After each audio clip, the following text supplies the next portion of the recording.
Hello students, welcome to Jain study point. आज हम continue कर रहे हैं class 12 CBSE physics chapter 6 that is electromagnetic induction EMI.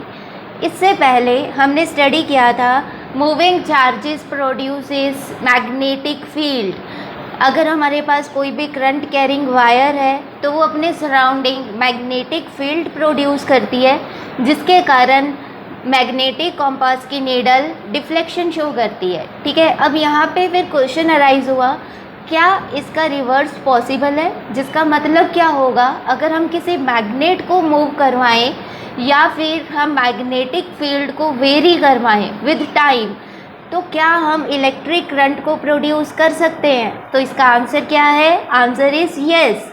In 1830 experiments of Michael Faraday and Joseph Henry established that electric currents were induced in closed coils. Closed coils में हम current को induce करवा सकते हैं when they are subjected to changing magnetic fields. Now what is EMI? Electromagnetic induction. इसके बारे में आप 10th क्लास में भी स्टडी कर चुके हो।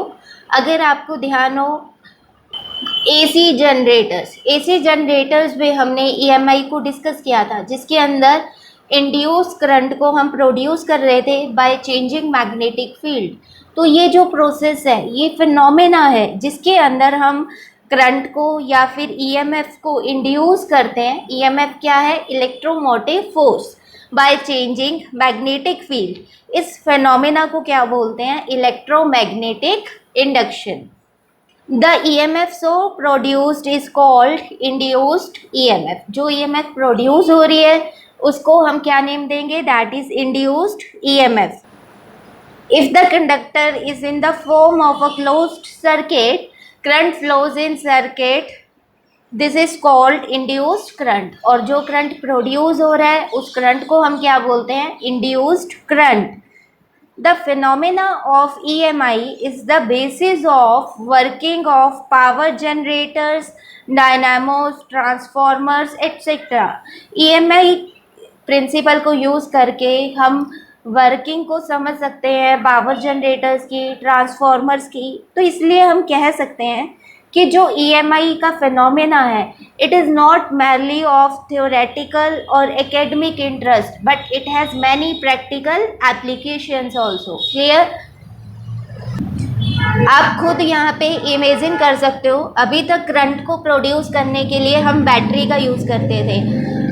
अब ईएमआई की डिस्कवरी से क्या हुआ? बिल्कुल प्रोसेस चेंज ही हो गया। Without battery also we can produce current simply by changing magnetic field. तो हम कह सकते हैं जो ये प्रोसेस है करंट को प्रोड्यूस करने की, it is of very much practical use.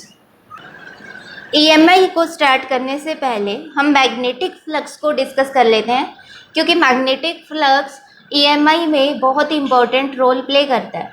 Magnetic flux क्या होता है? हम इसको फाई सिंबल से रिप्रेजेंट करते हैं। ठीक है, आप इसको ऐसे भी लिख सकते हो, फाई बी। यहाँ पे बी क्या रिप्रेजेंट करेगा? Magnetic flux.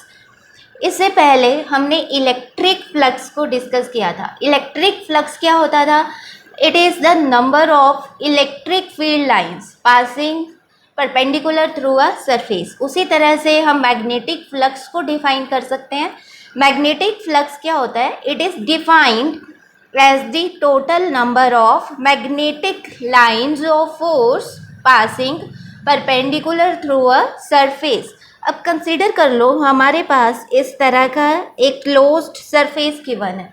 यहाँ से हम यूनिफॉर्म मैग्नेटिक फील्ड लाइंस को पास करवा रहे हैं। इस टाइम पे मैग्नेटिक फील्ड लाइंस कितनी पास हो रही हैं? 1 2। So we can say that flux in this case is, magnetic flux in this case is 2।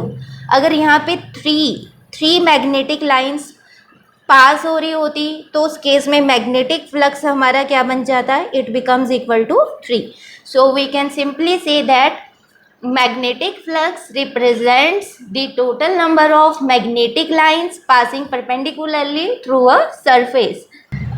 For a uniform magnetic field B crossing the plane of area A at one angle theta with normal to the plane magnetic flux is। अब consider कर लो हमारे पास इस तरह से कोई भी क्लोज्ड प्लेन गिवन है inside the uniform magnetic field B. हम इस तरह से यहाँ पे मैग्नेटिक फील्ड लाइंस को कंसिडर कर रहे हैं विच आर यूनिफॉर्म। ठीक है, ये फील्ड लाइंस क्या हैं, यूनिफॉर्म है। अब यहाँ पे हम एक स्मॉल एरिया कंसीडर कर रहे हैं like this magnetic field is passing through this area element. इस एरिया एलिमेंट का एरिया वेक्टर किधर रिप्रेजेंट करेगा, एरिया वेक्टर हमें पता है it always represents in the direction perpendicular to the plane. Consider करो हमारे पास ये कोई भी प्लेन है, ठीक है, हमने क्या किया यहाँ पे स्मॉल एरिया एलिमेंट कंसीडर कर लिया लाइक दिस। अब एरिया वेक्टर किधर होगा, देखो इसे मैग्नेटिक फील्ड के अंदर हमने इस तरह से प्लेस किया हुआ है, ठीक है, एट एन एंगल, तो एरिया वेक्टर क्या होगा, always perpendicular to the plane. तो एरिया वेक्टर हम कैसे लेंगे, we will take area vector like this. ठीक है, इसको ऐसे रखा हुआ है ना, तो इसके परपेंडिकुलर क्या होगा, एरिया वेक्टर होगा लाइक दिस। ठीक है, तो आप यहाँ पे कह सकते हो एरिया वेक्टर या normal to the plane is making an angle theta with magnetic field. यहाँ पे हमारे पास क्या होगा, नॉर्मल वेक्टर होगा like this is our area vector और नॉर्मल वेक्टर जिसको हम एन कैप से रिप्रेजेंट कर रहे हैं। मैग्नेटिक फील्ड के साथ ये कितना एंगल बना रहा है, it is making an angle theta with magnetic field lines B. Next flux का फॉर्मूला यहाँ पे क्या होगा, flux phi is equal to B dot A. Flux is equal to B dot A. Electrostatics में अगर आपको ध्यान हो, इलेक्ट्रिक फ्लक्स का फॉर्मूला हम लिखते थे phi is equal to E dot A. Similarly यहाँ पे मैग्नेटिक फ्लक्स में मैग्नेटिक फ्लक्स का फॉर्मूला क्या बन जाएगा, बी डॉट ए। जब दो वेक्टर्स की डॉट प्रोडक्ट हो तो हम क्या अप्लाई करते हैं, we apply cos theta here, it becomes B A cos theta, where theta is angle between magnetic field vector and area vector। यहाँ से हमें एक और इन्फॉर्मेशन मिल रही है, flux is a scalar quantity. जब भी दो वेक्टर्स की डॉट प्रोडक्ट हो तो आंसर हमेशा क्या होगा, इट इज स्केलर। तो यहाँ से हमें पता लगा फ्लक्स क्या है, it is a scalar quantity, it simply represents the number of magnetic field lines crossing a surface, it has no direction. Next case 1, when magnetic field is touching the surface tangentially। अब consider करो हमारे पास इस तरह से uniform magnetic field lines given like this. इसके अंदर हमने क्या किया है, किसी भी क्लोज्ड सरफेस को प्लेस किया है। कंडीशन हमें क्या गिवन है, magnetic field lines are touching the surface tangentially. यहाँ पे जो हमने सरफेस प्लेस किया है इसका एरिया वेक्टर क्या होगा, area vector is always normal to the plane, तो एरिया वेक्टर इसका कैसे होगा, लाइक दिस। ठीक है, इसको हम एन कैप से रिप्रेजेंट कर रहे हैं। तो आप यहाँ पे देख सकते हो मैग्नेटिक फील्ड में और एरिया वेक्टर में कितना एंगल बन रहा है, इट इज़ 90 डिग्री। कितने का एंगल, कितने डिग्री का एंगल बन रहा है हमारे पास, 90 degree.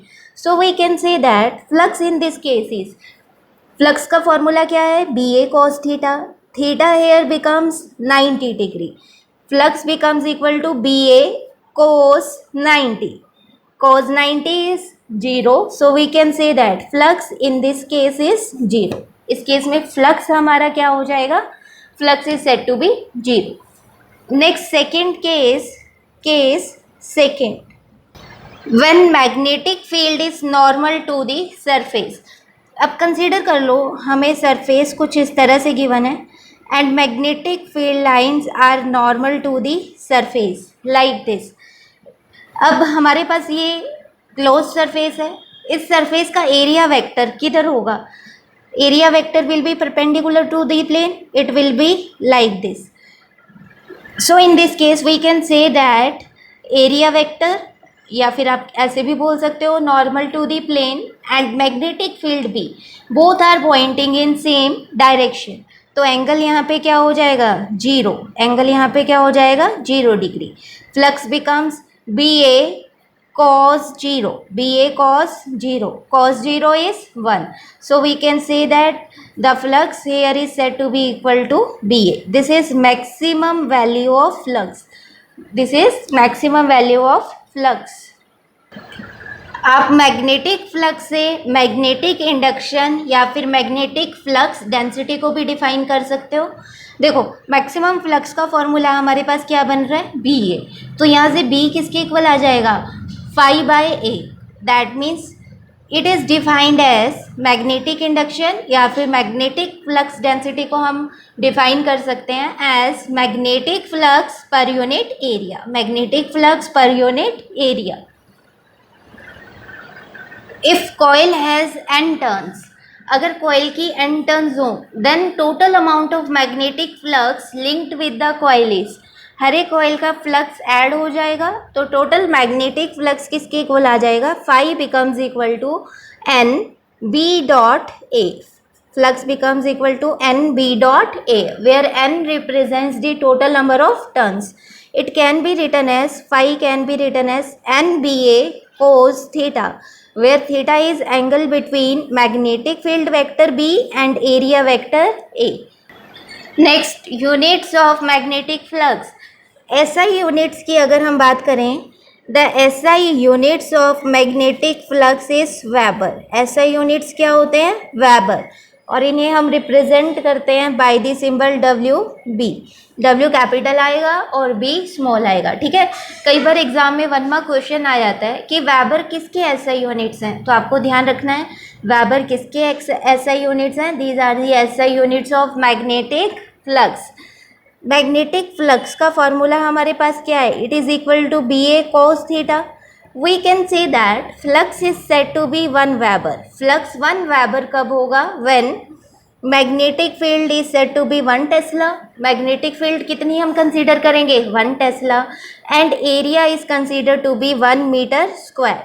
Then in that case the flux is said to be 1 Weber. 1 Weber को हम कैसे define कर सकते हैं, 1 Weber is amount of magnetic flux. 1 Weber क्या है, it is amount of magnetic flux over an area of 1 meter square held normal to a uniform magnetic field of 1 Tesla. Clear. यहाँ पे देखो आपको एक बात बहुत अच्छे से कंसिडर करनी है. यहाँ पे हम क्या लिख रहे हैं, हेल्ड नॉर्मल. नॉर्मल का मतलब यहाँ पे थीटा क्या हो जाएगा हमारा, 0 डिग्री. ठीक है, थीटा इस केस में क्या हो जाएगा, 0 degree, and cos 0 is said to be 1. We can say that flux in this case equal to B A. cos 0 यहाँ पे 1 हो जाएगा. Clear. Now the CGS units of flux. Flux के CGS यूनिट्स क्या होते हैं, the CGS units of flux is Maxwell. CGS units of flux is Maxwell. इसको हम रिप्रेजेंट करते हैं बाय द सिंबल mx. ठीक है. What is the relation between weber and Maxwell. Flux के SI यूनिट्स और CGS यूनिट्स में क्या रिलेशन होता है, 1 weber is said to be equal to 10 raised to power 8 Maxwell. This is the relation between SI and CGS units of magnetic flux. 1 Weber is equal to 10 raised to power 8 Maxwell. Next, dimensions of magnetic flux. Flux का formula हमारे पास है, phi is equal to BA cos theta, where theta is angle between magnetic field vector and area vector. ये बार बार मैं repeat कर रही हूँ ताकि आपको ध्यान रहे, एरिया यहाँ पे स्केलर नहीं है, area is a vector quantity. ठीक है. अब हमें पता है कि जब हम कोई भी moving charge particle magnetic field के अंडर प्लेस करते हैं तो मैग्नेटिक फील्ड उस चार्ज पार्टिकल पे फोर्स एक्सर्ट करती है. उस फोर्स का फॉर्मूला, मैक्सिमम फोर्स का फॉर्मूला हमारे पास होता है QVB, where V is the velocity of moving charge particle and B is magnetic field. F is equal to QVB. From this B becomes F by QV. B becomes F by QV. Let this is equation number 1. We put the value of magnetic field in this equation number 1. Flux becomes equal to F by QV into A cos theta. Now to find the dimensions of magnetic flux, we put the dimensions of each term. Force के dimensions क्या होते हैं? It is m1 l1 t minus 2. Area के dimensions क्या होते हैं? L2 upon charge is equal to current into time. Charge किसके equal होता है? Current into time. तो यहाँ पे डायमेंशंस हमारे पास क्या बनेंगे? AT current into time. What are the dimensions of velocity? It is LT minus 1. The dimensions of velocity is LT minus 1. On solving it, the dimensions of flux becomes, देखो L से L यहाँ पे ये ऊपर आएगा, L minus 1 हो जाएगा, -1 + 1 becomes 0. तो ये वाले दोनों L's तो हम कह सकते हैं काइंड ऑफ कैंसिल हो जाएंगे. ठीक है, तो हमारे पास क्या बचेगा? m1 L2 T, देखो 1 - 1 0, 1 - 1 becomes 0. तो क्या बचेगा हमारे पास? T - 2 into A. डिनोमिनेटर में +1 है, न्यूमरेटर में लेके जाएंगे, it becomes -1. So we can write here A - 1. These are the dimensions of magnetic flux 5. यहाँ से हम एक बहुत इम्पोर्टेंट रिलेशन भी डेराइव कर सकते हैं. देखो, फ्लक्स के डायमेंशंस को हम ऐसे लिख सकते हैं, phi is equal to ml2 t - 2 upon A. ऐसे हम मेंशन कर सकते हैं. देखो ml2 t - 2 ये किसके डायमेंशंस हैं? These are the dimensions of energy. ठीक है, तो यहाँ पे हम लिख सकते हैं flux is equal to energy upon a किसके डायमेंशंस होते हैं? करंट के. ए किसके डायमेंशंस होते हैं? करंट के. करंट किसके इक्वल होता है? Current is rate of flow of charge.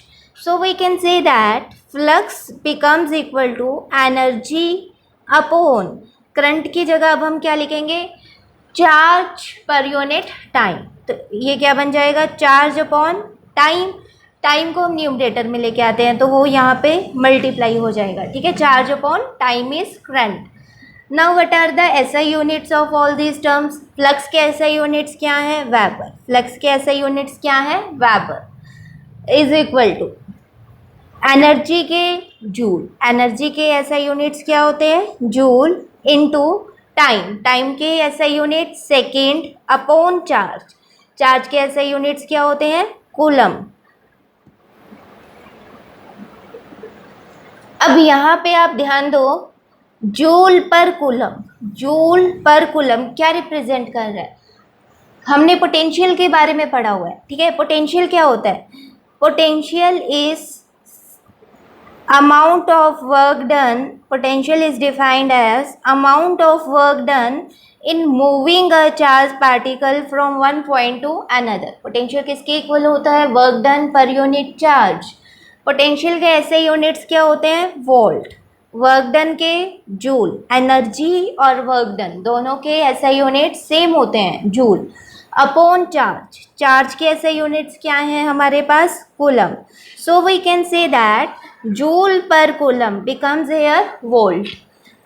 Then Weber is said to be equal to volt second. Weber is said to be equal to volt second. This is very important relation. This is all about the magnetic flux. I hope आप सबको magnetic flux बहुत अच्छे से clear हो गया होगा. अब हम बात करते हैं EMI की. ठीक है, जो हमारा मेन टॉपिक है. तो EMI को स्टडी करने से पहले कुछ एक्सपेरिमेंट्स को डिस्कस कर लेते हैं, जिनकी हेल्प से हमें पता लगा था कि हम मैग्नेटिक फील्ड को वेरी करवा के इंड्यूस करंट को प्रोड्यूस कर सकते हैं. So these experiments are very important. सबसे पहला एक्सपेरिमेंट क्या है?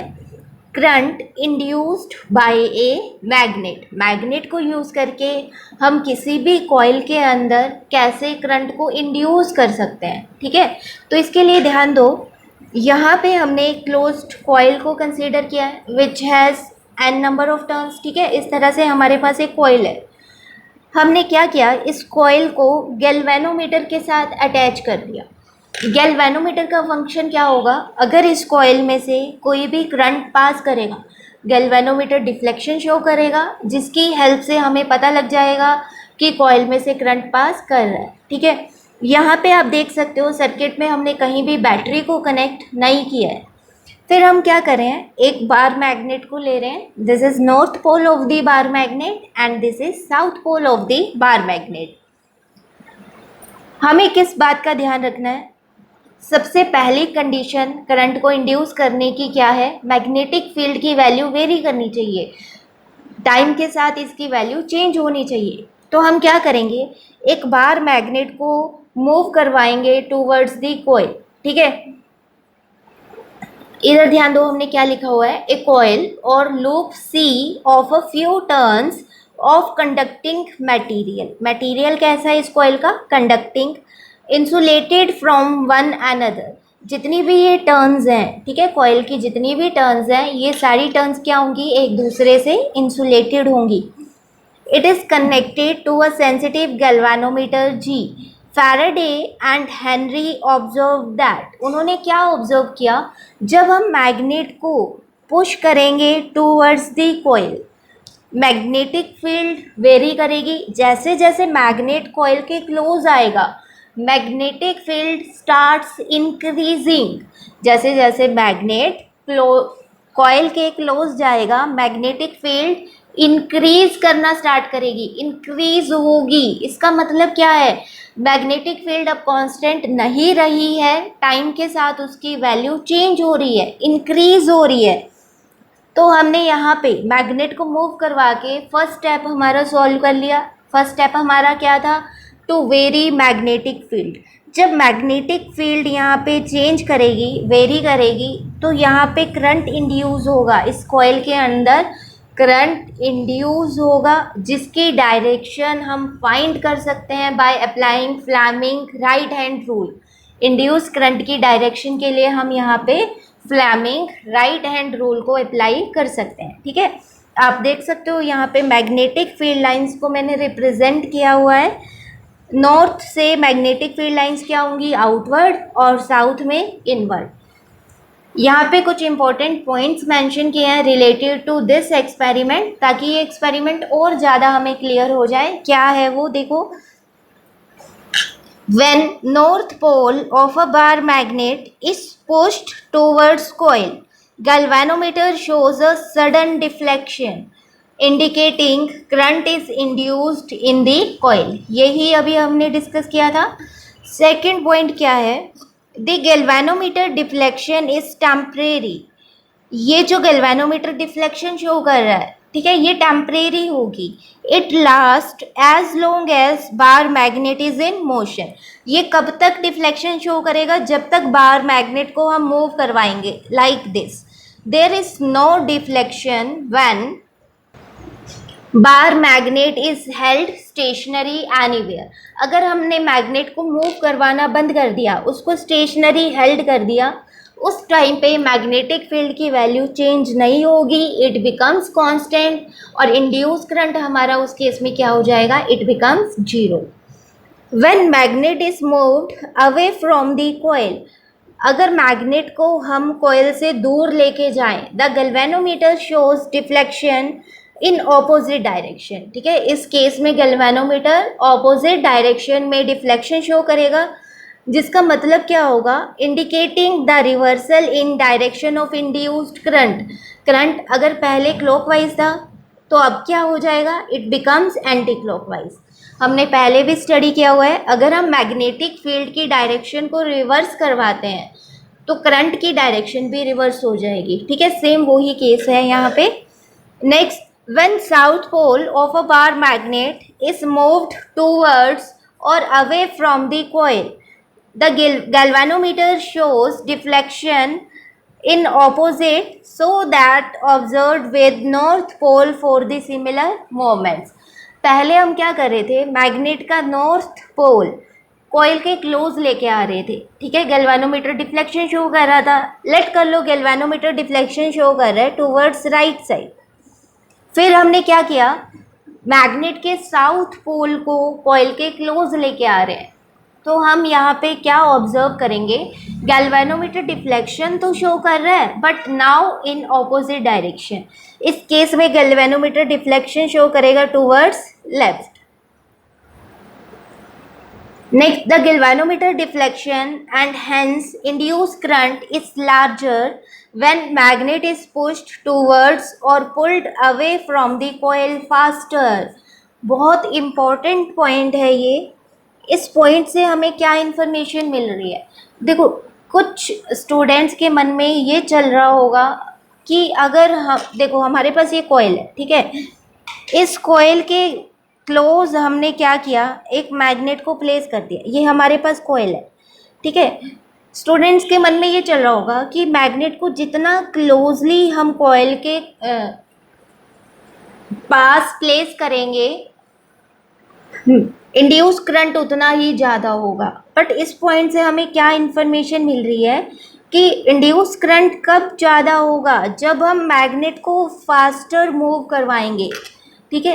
अगर हमने मैग्नेट को स्टेशनरी हेल्ड करवाया हुआ है, ठीक है, हम इसको मूव नहीं करवा रहे, तो इस केस में कॉइल के अंदर कोई भी करंट प्रोड्यूस नहीं होगा। अगर हम मैग्नेट को धीरे धीरे मूव करवा रहे हैं at a very slow rate, तो उस टाइम पे इंड्यूस करंट भी हमारा लेस होगा।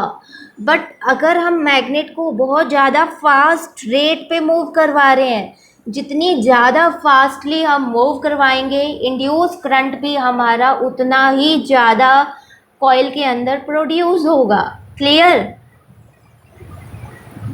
Next, when bar magnet is held stationary and coil C is moved towards or away from the magnet। अब हमने इसका रिवर्स करवा दिया, ठीक है। अभी तक हम क्या कर रहे थे, एक कॉइल ले रहे थे और कॉइल के क्लोज क्या करवा रहे थे, मैग्नेट को मूव करवा रहे थे, ठीक है, टूवर्ड्स और away from the coil. But अब इस पॉइंट में हम क्या कह रहे हैं कि मैग्नेट को हमने स्टेशनरी रख दिया और कॉइल को हम मूव करवा रहे हैं towards the bar magnet. The same effects are observed. इस केस में भी इंड्यूस करंट प्रोड्यूस होगा। इसका मतलब क्या है, it shows that relative motion between coil and magnet is responsible for induction of current in coil। ये कोई मैटर नहीं करता कि हम मैग्नेट को कॉइल की तरफ मूव करवा रहे हैं या कॉइल को मैग्नेट की तरफ मूव करवा रहे हैं। मैटर क्या करेगा कि वहाँ पे रिलेटिव मोशन होना चाहिए बिटवीन कॉइल एंड मैग्नेट, जो रिस्पॉन्सिबल होगा for the production of induced current. Clear? Next, the second experiment. Second experiment क्या है, current induced by current. Current को इंड्यूस करवाएंगे with the help of current. पहला experiment क्या था, current induced bye bar magnet, ठीक है। सेकेंड एक्सपेरिमेंट क्या है, करंट इंड्यूस्ड बाय करंट। इसमें हम क्या करेंगे, पहले की तरह सेम कॉइल को कंसीडर कर लेंगे और उसको गैल्वेनोमीटर के साथ अटैच कर देंगे लाइक दिस। अब यहाँ पे बार मैग्नेट की जगह हम सिमिलर कॉइल कंसीडर कर रहे हैं और इस कॉइल को हम बैटरी के साथ कनेक्ट कर रहे हैं, ठीक है। फर्स्ट कॉइल को हम C से रिप्रेजेंट कर रहे हैं, सेकेंड कॉइल को हम C' से रिप्रेजेंट कर रहे हैं। जब आप यहाँ पे बैटरी को ऑन करोगे, कॉइल में से करंट पास होगा, ठीक है। जो सेकेंड कॉइल है C', इसमें से करंट पास होगा।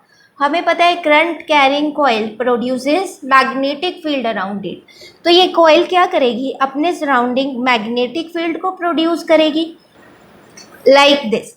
जब इस करंट कैरिंग कॉइल को हम इस कॉइल के क्लोज लेके जाएंगे, ठीक है।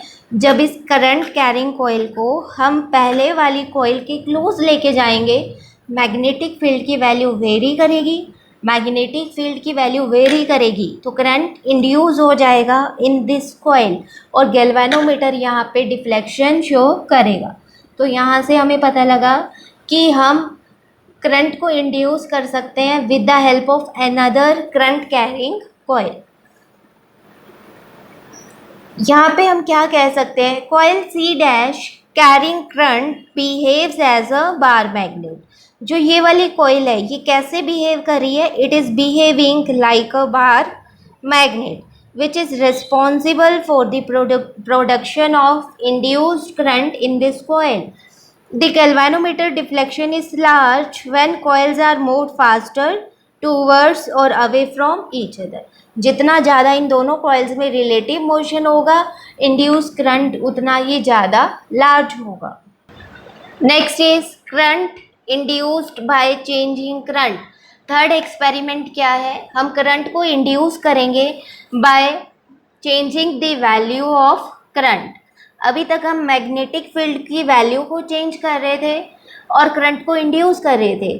अब यहाँ पे क्वेश्चन अराइज होता है कि करंट की वैल्यू को चेंज करके हम करंट को इंड्यूस कर सकते हैं या नहीं कर सकते हैं. तो थर्ड एक्सपेरिमेंट क्या है, Faraday show that relative motion is not an absolute requirement for induced current. बहुत इम्पॉर्टेंट एक्सपेरिमेंट है ये, क्योंकि अभी तक क्या माना जा रहा था कि इंड्यूस करंट को प्रोड्यूस करने के लिए रिलेटिव मोशन इज मस्ट. ठीक है, बट जो ये थर्ड एक्सपेरिमेंट है ये इस थ्योरी को बिल्कुल ही चेंज कर रहा है. ये क्या कह रहा है कि अगर हम करंट को इंड्यूस करना चाहते हैं तो उसके लिए रिलेटिव मोशन कोई ज़्यादा रिक्वायरमेंट नहीं है. ठीक है, it is not required.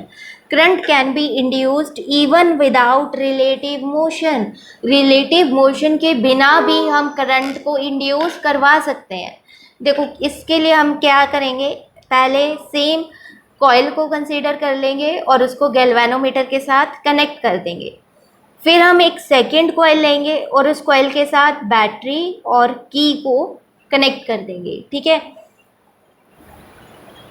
2 coils C and C' held stationery.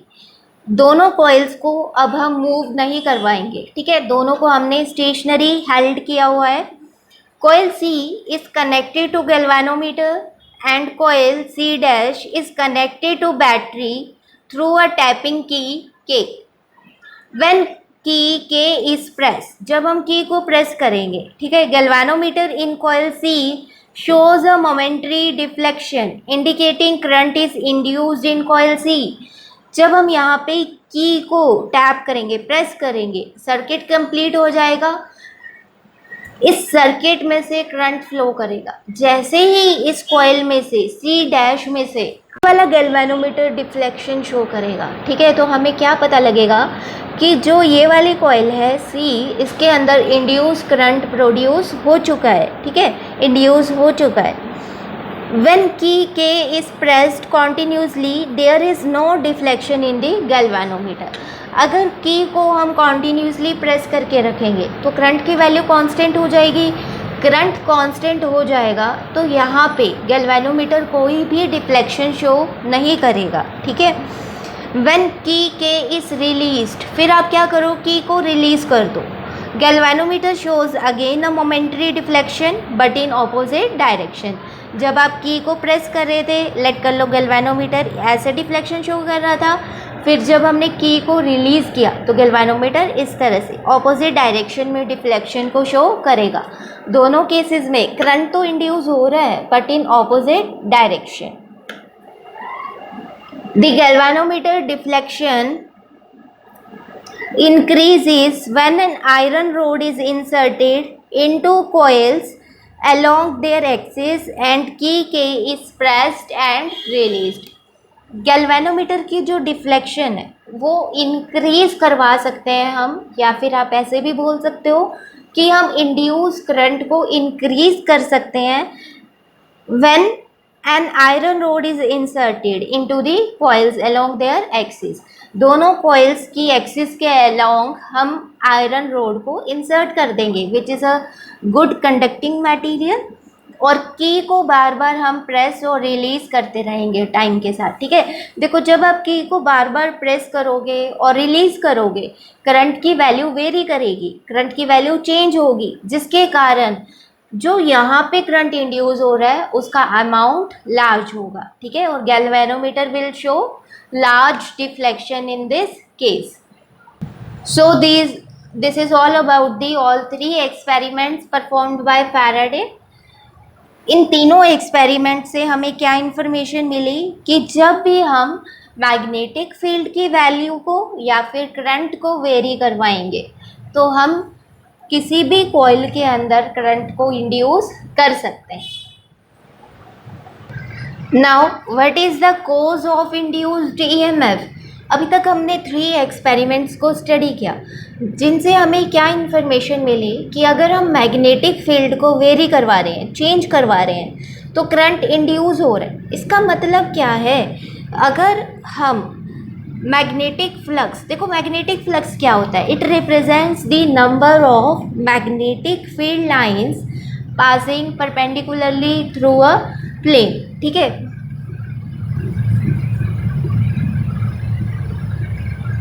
अगर मैग्नेटिक फील्ड लाइंस वेरी करेंगी तो मैग्नेटिक फ्लक्स क्या होगा? मैग्नेटिक फ्लक्स भी वेरी करेगा, ठीक है। तो यहाँ पे हम कह सकते हैं कि इंड्यूस्ड ईएमएफ का मेन कॉज क्या है? It is the change of rate of magnetic flux with time.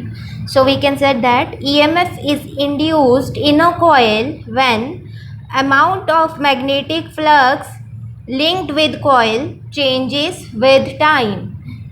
यहाँ पे हमें एक बात का और ध्यान रखना है, mere the presence of magnetic flux is not enough. Magnetic flux की प्रेजेंस ही EMI इंड्यूस्ड करंट को प्रोड्यूस करने के लिए इनफ नहीं है। कंडीशन क्या होनी चाहिए? It should very with time. Magnetic flux की वैल्यू टाइम के साथ चेंज होनी चाहिए। The amount of magnetic flux linked with coil must change in order to produce any induced EMF in the coil. Clear? Next, very important topic, Faraday's laws of electromagnetic induction. This topic is very important for board exams. इसमें कुछ भी नया नहीं है, जो अभी तक हमने डिस्कस किया है बस उसी को दोबारा से डिस्कस करना है। फर्स्ट लॉ क्या है? Faraday first law, whenever the amount of magnetic flux linked with the circuit changes. देखो कोई भी हमारे पास सर्किट है, जब हम उस सर्किट में मैग्नेटिक फ्लक्स को वेरी करवाएंगे and EMF is induced in the circuit, जैसा कि अभी तक हम पढ़ते आ रहे हैं कि जब मैग्नेटिक फ्लक्स वेरी करेगा तो induced EMF, induced current produce होगा, ठीक है। The induced EMF last as long as the change in magnetic flux continues. जितनी देर तक मैग्नेटिक फ्लक्स की वैल्यू चेंज होती रहेगी, वेरी करती रहेगी, उतने टाइम तक हम इंड्यूस करंट को प्रोड्यूस कर सकते हैं। जैसे ही फ्लक्स की वैल्यू कांस्टेंट होगी, induce current also becomes zero. Clear? अब मैग्नेटिक फ्लक्स को हम कैसे वेरी करवा सकते हैं? देखो इसके लिए हमने अलग अलग मेथड्स को भी स्टडी कर लिया है। एक्सपेरिमेंट्स में हमें पता है कि मान लो हमारे पास क्या है, एक कॉइल है, ठीक है। यहाँ पे हमने एक कॉइल कंसीडर कर ली और यहाँ पे हम एक बार मैग्नेट कंसीडर करें। This is north pole of the bar magnet and this is south pole of the bar magnet. जब हम इस मैग्नेट को कॉइल के क्लोज लेके जाएंगे तो number of magnetic field lines increase करेंगी। जब number of magnetic field lines increase करेंगी तो magnetic flux also gets increase, flux भी इस केस में इंक्रीज होगा। जब हम इस मैग्नेट को कॉइल से दूर लेके जाएंगे, ठीक है, अवे फ्रॉम दिस कॉइल, उस केस में number of magnetic field lines get decreased. So we can say that magnetic flux also decreases in this case. Magnetic flux की वैल्यू वेरी कर रही है, जिसके कारण कॉइल के अंदर करंट इंड्यूस होगा, ठीक है। Now the second law, Faraday second law is the magnitude of EMF induced in a circuit is directly proportional to rate of change of magnetic flux linked with the circuit. देखो अभी तक हम ये तो discuss कर रहे थे कि जब भी हम मैग्नेटिक फ्लक्स को वेरी करवाएंगे तो कॉइल के अंदर करंट इंड्यूस होगा। अब कितना करंट इंड्यूस होगा, उसका मैग्नीट्यूड क्या होगा, इसके बारे में हमें कहाँ से इंफॉर्मेशन मिलती है? From Faraday second law. Faraday second law हमें बताता है कि जो भी EMF इंड्यूस होगा उसका मैग्नीट्यूड कितना होगा। The magnitude of EMF induced is directly proportional to rate of change of magnetic flux linked with the circuit. This is the statement of Faraday's second law. If phi1 is magnetic flux linked with the coil at any time, किसी time पे हम magnetic flux की value क्या ले रहे हैं, phi1, and phi2 is magnetic flux linked with coil after t seconds. Rate of change of magnetic flux इस case में क्या होगा, phi2 minus phi1 upon t. ठीक है, rate of change of magnetic flux किसके इक्वल होता है, it is equal to change in magnetic flux, change in magnetic flux upon time. Change in magnetic flux क्या है, phi2 माइनस phi1. टाइम हम कितना ले रहे हैं, t ले रहे हैं. तो rate of change of magnetic flux किसके इक्वल आ गया, phi2 minus phi1 upon t. But according to Faraday second law, Faraday second law क्या कहता है, मैग्नीट्यूड ऑफ इंड्यूस ईएमएफ किसके डायरेक्टली प्रोपोर्शनल है, rate of change of magnetic flux. So we can write here that induced EMF is directly proportional to phi2 minus phi1 upon t. जब भी हम directly proportional का sign हटाते हैं, constant apply करते हैं, यहाँ पे कांस्टेंट हमारा क्या होगा, k, phi2 minus phi1 upon t. k की वैल्यू क्या होगी, 1. ठीक है, k की वैल्यू इन एवरी सिस्टम, किसी भी सिस्टम की आप बात कर लो, कांस्टेंट की वैल्यू यहाँ पे क्या है, 1. So we can say that EMF is said to be equal to phi2 minus phi1 upon t. phi2 minus phi1 क्या रिप्रेजेंट कर रहा है, change in flux, magnetic flux. Let यहाँ पे कंसिडर कर रहे हैं d phi is small change in magnetic flux in time, in small time dt, in small time dt. Then we can say that induced EMF is equal to minus d phi by dt. induced EMF किसके equal आ गई, minus d phi by dt. अब negative sign यहाँ पे क्या represent कर रहा है, negative sign here represents that जो इंड्यूस्ड EMF होगा वो उसकी डायरेक्शन ऐसी होगी कि वो फ्लक्स में जो भी चेंज हो रहा है, वेदर इट इज़ इंक्रीजिंग और डिक्रीजिंग, फ्लक्स के अंदर जो भी चेंज हो रहा है उसको अपोज करेगा.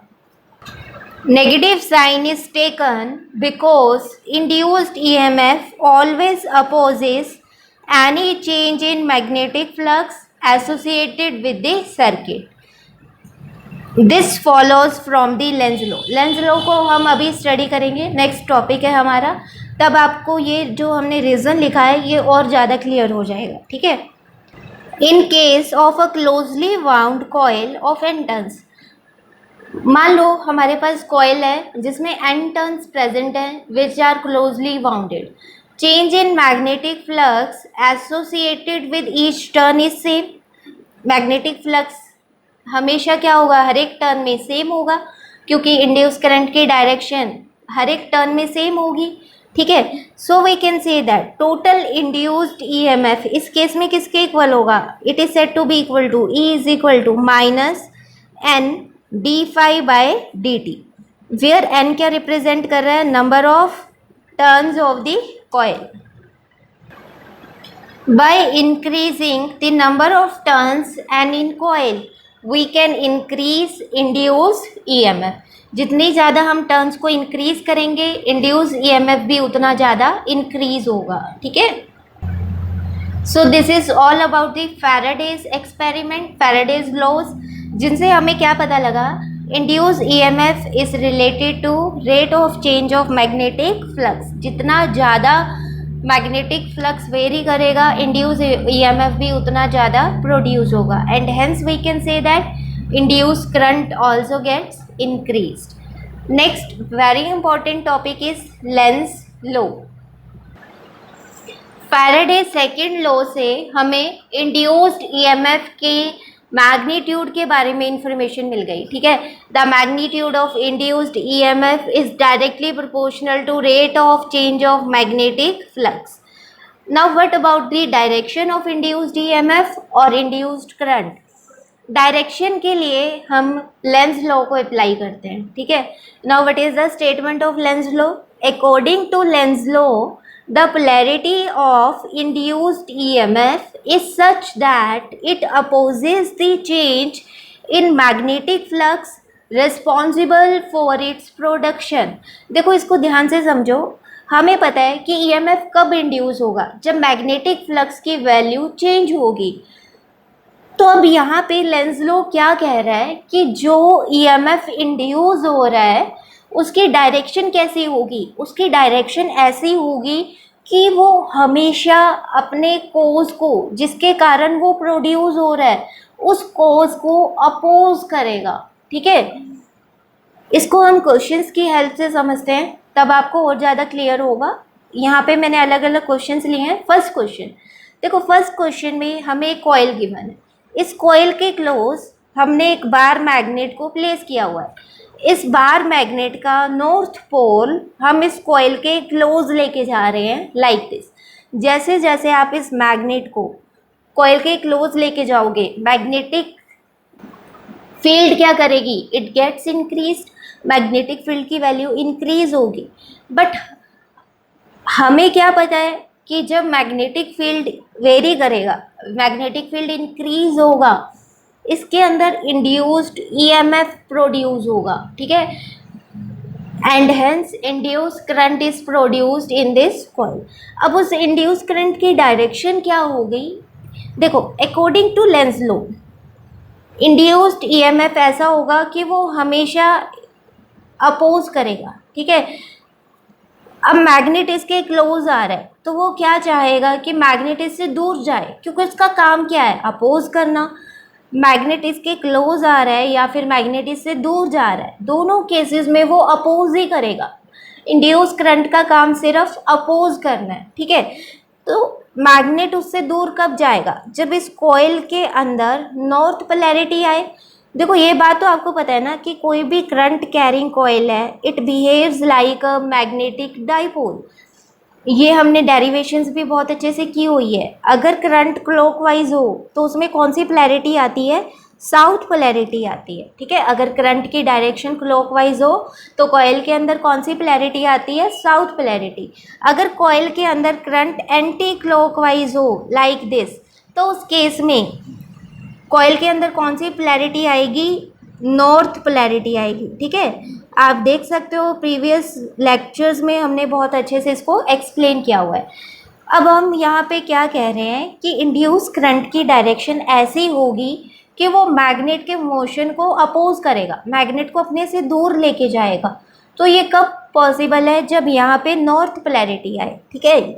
जब इस कॉइल के अंदर कैसी पोलैरिटी आए? North polarity. तो नॉर्थ पोलैरिटी के लिए करंट इस कॉइल में कैसा होगा? Current will B anti clockwise, ठीक है।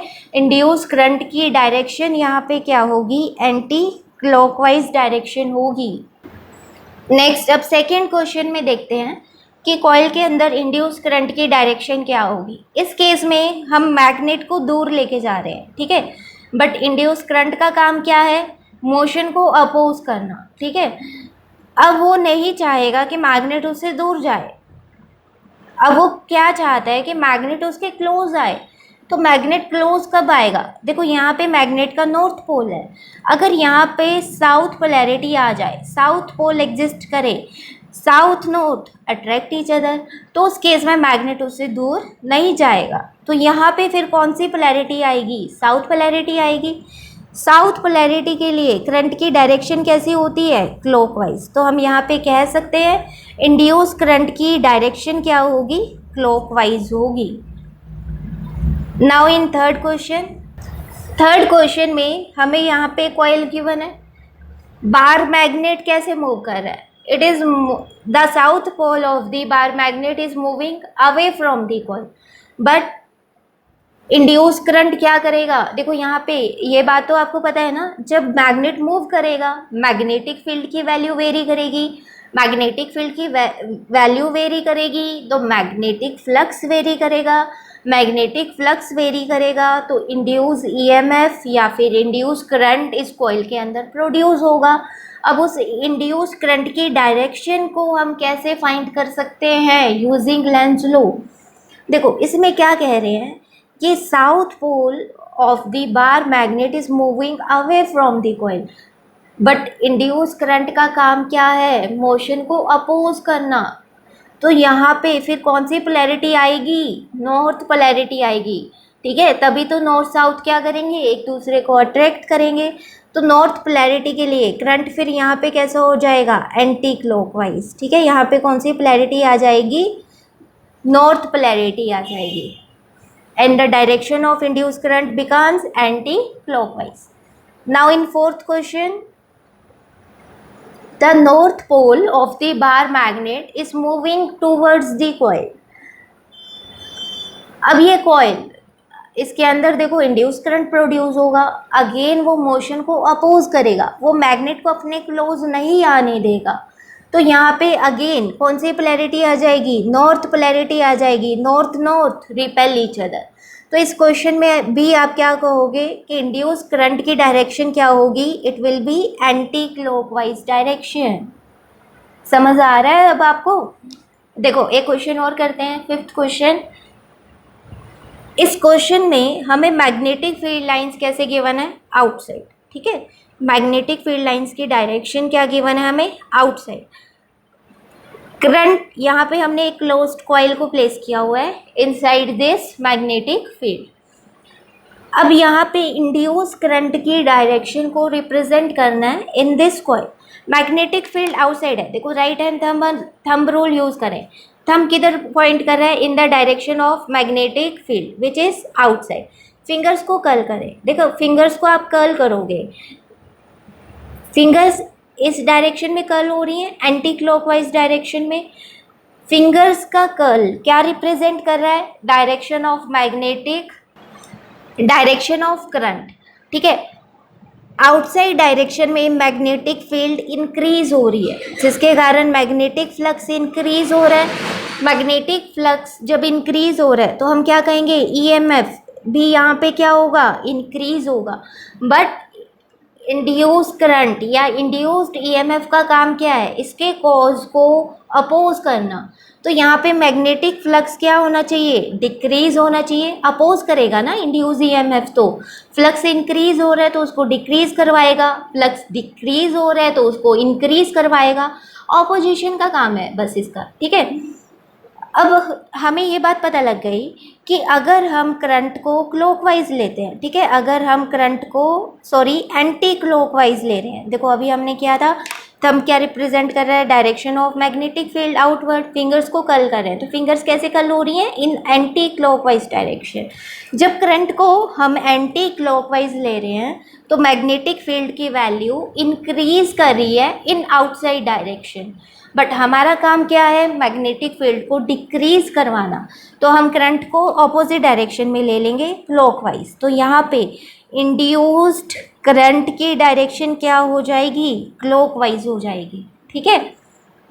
अब एक क्वेश्चन और करते हैं इसी के साथ का। इस क्वेश्चन में हमें मैग्नेटिक फील्ड कैसे गिवन है, into the plane of paper, into the plane of paper its value is increasing. Magnetic field की वैल्यू इंक्रीज कर रही है into the plane of paper. अब यहाँ पे करंट की डायरेक्शन क्या होगी, देखो थंब को आप क्या करोगे, into the plane of paper place करोगे, फिंगर्स को कर्ल करोगे, तो फिंगर्स कैसे कर्ल होंगी, क्लॉकवाइज। तो जब मैग्नेटिक फील्ड इंक्रीज कर रही है into the plane of paper, current की डायरेक्शन क्या है, क्लॉकवाइज। हमें पता है यहाँ पे इंड्यूस करंट प्रोड्यूस होगा, जिसका काम क्या होगा, अपोज करना। तो वो मैग्नेटिक फील्ड को यहाँ पे डिक्रीज करेगा। मैग्नेटिक फील्ड डिक्रीज कब होगी, जब इंड्यूस करंट ऑपोजिट डायरेक्शन में फ्लो करेगा। तो इंड्यूस करंट की डायरेक्शन आप क्या लोगे यहाँ पे, anti clockwise. Like I hope इन सारे क्वेश्चंस की हेल्प से आप समझ गए होंगे कि इंड्यूस करंट की डायरेक्शन हमें किस तरह से कंसीडर करनी है। एक दो क्वेश्चंस और करते हैं इसके based. Next question, will an induced current produce in a conductor moved parallel to the magnetic field? देखो ये हमने पहले भी डिस्कस किया, अगर आप थोड़ा सा ध्यान से समझो, हमने इस तरह से यूनिफॉर्म मैग्नेटिक फील्ड को कंसीडर कर लिया, ठीक है। इसके अंडर हम कोई भी कंडक्टर, कोई भी क्लोज्ड सरफेस प्लेस कर रहे हैं tangentially to this magnetic field, parallel to this magnetic field. इस केस में देखो एरिया वेक्टर कैसे होगा, it is perpendicular to the plane of this coil, this is area vector and this is the direction of magnetic field. Angle कितना बन रहा है दोनों में, 90। फ्लक्स किसके इक्वल होता है, flux is equal to B A cos theta, theta यहाँ पे 90 है, cos 90 is 0, cos 90 is 0। We can say that magnetic flux in this case is said to be equal to 0। तो यहाँ से हमें क्या इन्फॉर्मेशन मिली, देखो क्वेश्चन क्या था, हमें ये बताना था कि अगर हम किसी भी कंडक्टर को मैग्नेटिक फील्ड के पैरेलल मूव करवाएंगे तो क्या कोई करंट इंड्यूस होगा, answer is no, there will be no induced current inside a conductor when conductor is moving parallel to the magnetic field, because यहाँ पे कोई भी मैग्नेटिक फ्लक्स प्रोड्यूस नहीं होगा, मैग्नेटिक फ्लक्स प्रोड्यूस नहीं होगा तो इंड्यूस ईएमएफ भी प्रोड्यूस नहीं होगी और ना ही कोई इंड्यूस करंट यहाँ पे प्रोड्यूस होगा। Next question, magnitude of current is increasing from A towards B. हमें क्वेश्चन में गिवन है कि करंट की वैल्यू ए से बी की तरफ इंक्रीज कर रही है। If there is any induce current in loop shown, what will be its direction. हमने यहाँ पे एक कॉइल क्लोज्ड लूप को प्लेस किया हुआ है, हमें ये बताना है कि यहाँ पे क्या कोई इंड्यूस करंट प्रोड्यूस होगा, अगर इंड्यूस करंट प्रोड्यूस होगा तो उसकी डायरेक्शन क्या होगी। देखो करंट कैरिंग वायर है, इट प्रोड्यूसेस मैग्नेटिक फील्ड, ये अपने सराउंडिंग मैग्नेटिक फील्ड को प्रोड्यूस करेगी। अब करंट की वैल्यू टाइम के साथ इंक्रीज हो रही है, इसका मतलब करंट वेरी कर रहा है, करंट वेरी कर रहा है, मैग्नेटिक फील्ड लाइंस प्रोड्यूस होंगी, वो भी वेरी करेंगी। It means varying magnetic field produces induced current in this coil. तो हमें एक बात तो पता लग गई कि इस कॉइल के अंदर, इस लूप के अंदर इंड्यूस करंट प्रोड्यूस हो रहा है। अब उसकी डायरेक्शन क्या होगी, देखो इसके लिए अगेन हम लेंज लॉ अप्लाई करेंगे, ठीक है। कैसे अप्लाई करेंगे, अब हमें क्वेश्चन में गिवन है कि ए से बी की तरफ करंट इंक्रीज हो रहा है, थंब को हम ऐसे प्लेस कर रहे हैं इन the direction of increasing current, fingers को कर्ल करो। देखो इस कॉइल में से मैग्नेटिक फील्ड लाइंस कैसी होंगी, आउटवर्ड होंगी, ठीक है। तो हमें क्या पता लगा, करंट इंक्रीज कर रहा है फ्रॉम ए टू बी, उस केस में मैग्नेटिक फील्ड लाइंस कैसी हैं, आउटवर्ड, मैग्नेटिक फील्ड लाइंस कैसी हैं, आउटवर्ड। जब मैग्नेटिक फील्ड लाइंस आउटवर्ड हो तो करंट कैसा होता है, current will B anti clockwise, induce current, ठीक है। देखो अगर मैग्नेटिक फील्ड यहाँ पे इंक्रीज कर रहा है आउटवर्ड तो करंट की डायरेक्शन इस लूप के अंदर कैसी होगी, it will B anti clockwise. इस तरह का क्वेश्चन हमने पहले भी किया था, अगर आपको ध्यान हो। मैग्नेटिक फील्ड हमें गिवन है आउटवर्ड लाइक दिस, इस मैग्नेटिक फील्ड के अंदर हमने एक क्लोज्ड कॉइल को प्लेस किया, तो हमने क्या कहा था, जब मैग्नेटिक फील्ड आउटसाइड डायरेक्शन में इंक्रीज कर रही है तो करंट कैसा है, यहाँ पे एंटी क्लॉकवाइज है, ठीक है। बट हमें पता है according to Lenz law induce current का काम क्या होता है, अपोज करना। तो यहाँ पे मैग्नेटिक फील्ड क्या होनी चाहिए, डिक्रीज होनी चाहिए। वो कब डिक्रीज होगी, जब इंड्यूस करंट ऑपोजिट डायरेक्शन में फ्लो करेगा। तो वो ही इसी क्वेश्चन में रिपीट हो रहा है। अब इस क्वेश्चन में मैग्नेटिक फील्ड इंक्रीज कर रही है आउटवर्ड, इंड्यूस करंट प्रोड्यूस होगा। इंड्यूस करंट का काम क्या होगा, मैग्नेटिक फील्ड को डिक्रीज करवाना। मैग्नेटिक फील्ड कब डिक्रीज करेगी, जब उसकी डायरेक्शन ऑपोजिट होगी। तो यहाँ पे इंड्यूस्ड करंट की डायरेक्शन क्या हो जाएगी, क्लॉकवाइज, ठीक है। इस तरह से हम इंड्यूस करंट की डायरेक्शन को फाइंड कर सकते हैं using Lenz law. Next question, if resistance R in circuit A, ये सर्किट ए है, बी डिक्रीज्ड, अगर आप रेजिस्टेंस को डिक्रीज करोगे current in this circuit gets increased. What will be the direction of induced current in circuit B. देखो यहाँ पे हम रेजिस्टेंस को डिक्रीज कर रहे हैं, तो इस सर्किट में करंट की वैल्यू इंक्रीज करी है। जब करंट की वैल्यू यहाँ पे वेरी करेगी तो इस कॉइल में, इस सर्किट में इंड्यूस्ड ईएमएफ प्रोड्यूस होगा, जिसके कारण यहाँ पे इंड्यूस्ड करंट प्रोड्यूस होगा। इंड्यूस्ड ईएमएफ की डायरेक्शन क्या होगी? It opposes the increase of current in this circuit. ठीक है, तो यहाँ पे फिर इंड्यूस्ड करंट की डायरेक्शन क्या हो जाएगी? Anti clockwise, to oppose the increase in this circuit. ठीक है, induced current will be anti-clockwise like this. Now next question, a bar magnet falls through a metal ring, will its acceleration be equal to g? अब ये question क्या है?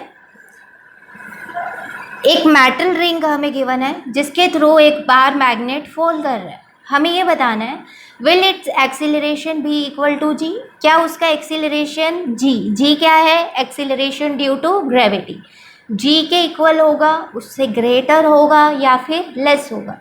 देखो हमारे पास क्या है? एक रिंग है, हमने इस तरह से एक मेटल रिंग कंसीडर कर ली।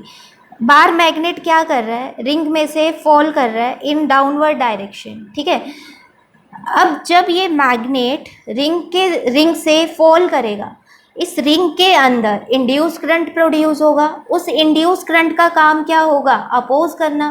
ठीक है, तो वो मैग्नेट के इस मोशन को अपोज करेगा। जो इंड्यूस करंट होगा, इंड्यूस ईएमएफ होगी इस रिंग के अंदर, वो मैग्नेट के डाउनवर्ड मोशन को अपोज करेगी। इसका मतलब क्या होगा? यहाँ पे जो एक्सीलरेशन प्रोड्यूस होगा it will be less than g. Clear? The acceleration produced here will be less than g due to opposition produced by the induced current. Next question, in above problem if ring is cut somewhere what would be the answer? अभी जो हमने ring वाला question किया, अगर वो ring कहीं से cut हो, ठीक है, कटी हुई हो, तो उस केस में हमारा आंसर क्या होगा? देखो जब रिंग लेट कर लो इस तरह से, ये रिंग पे यहाँ पे हमने कट ले लिया, अभी हमारा सर्किट कंप्लीट नहीं होगा। एक बार मैग्नेट क्या कर रहा है? फॉल कर रहा है थ्रू दिस रिंग। इस रिंग के अंदर इंड्यूस ईएमएफ तो प्रोड्यूस होगा। इस केस में रिंग के अंदर इंड्यूस ईएमएफ तो प्रोड्यूस होगा, बट सर्किट कंप्लीट नहीं हुआ, तो induced current will be zero. In this case induced current will be zero. Clear?